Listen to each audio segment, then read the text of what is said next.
નમસ્કાર,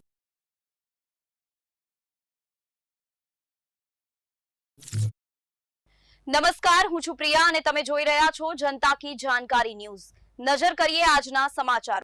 જૂનાગઢના ભેસાણના ખંભાળિયા ગામના ખેડૂતે પોતાની કોઠાસૂઝથી બનાવી દેશી દીવાદાંડી, જે જંગલ નજીક આવેલા ખેતરમાં ભૂંડ અને રોજના ત્રાસથી બચવામાં આવે તે માટે બનાવવામાં આવી છે, જેને ખેતરમાં લગાવવાથી ભૂંડ અને રોજને આવતા અટકાવી શકાય છે। નજીવા ખર્ચમાં છે આ દેશી દીવાદાંડી તૈયાર થઈ જાય છે।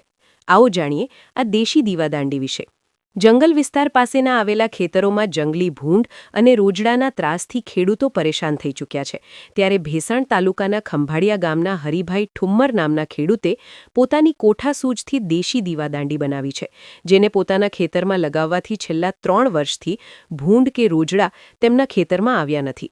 આ દેશી દીવાદાંડી બનાવવા માટે એક ખાલી વેસ્ટ તેલનો ડબ્બો, બેરિંગ, ટોર્ચ અને લાકડાના 2 ટુકડાથી આ દીવાદાંડી તૈયાર કરવામાં આવી છે।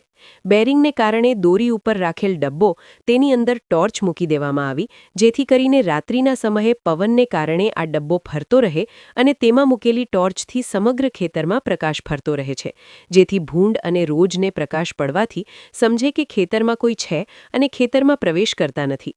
મહામુસીબતે તૈયાર કરાયેલો પાક વન્ય પ્રાણીઓ કે અન્ય પશુઓ નુકસાન કરી જાય, જેથી ખેડૂતને નુકસાની વેઠવાનો સમય આવે।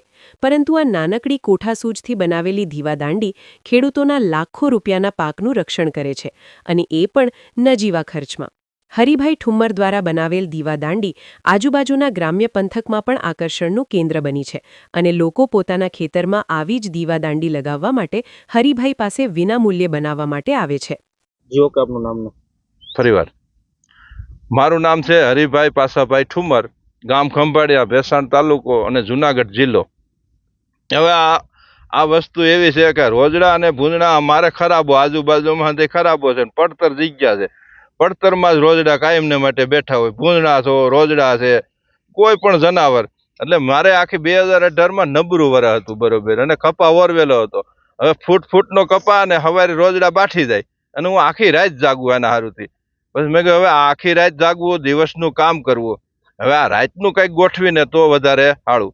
પછી મને બેઠા બેઠા વિચાર આવ્યો કે આ ડબ્બો છે, ડબ્બાને 2 બાજુ તોડી નાખી અને તોડી નાખ્યો ને 2 બાજુ પાખડા બનાવ્યા, એમાં નાખ્યો એક ખીલો, 5 આની ખીલો છે 6 ઇંચનો, 2 બાજુ નટ બોલ કરીને અને ઉપર નાખી દીધું એક બેરિંગ, નીકળી ગયેલું પંખાનું બેરિંગ છે એ, અને આ વાલ તૂટેલો જ છે, વાલ કાંઈ પાણીનો લીગેલ નથી, એની અંદર આમ કડ આવે ને એટલે સીવ જેવું થઈ જાય, એટલે બેરિંગ એમાં બેસી જાય અને એ બેરિંગના હિસાબે ડબ્બો ફેરે રાખે, નુકસાની કાંઈ જાય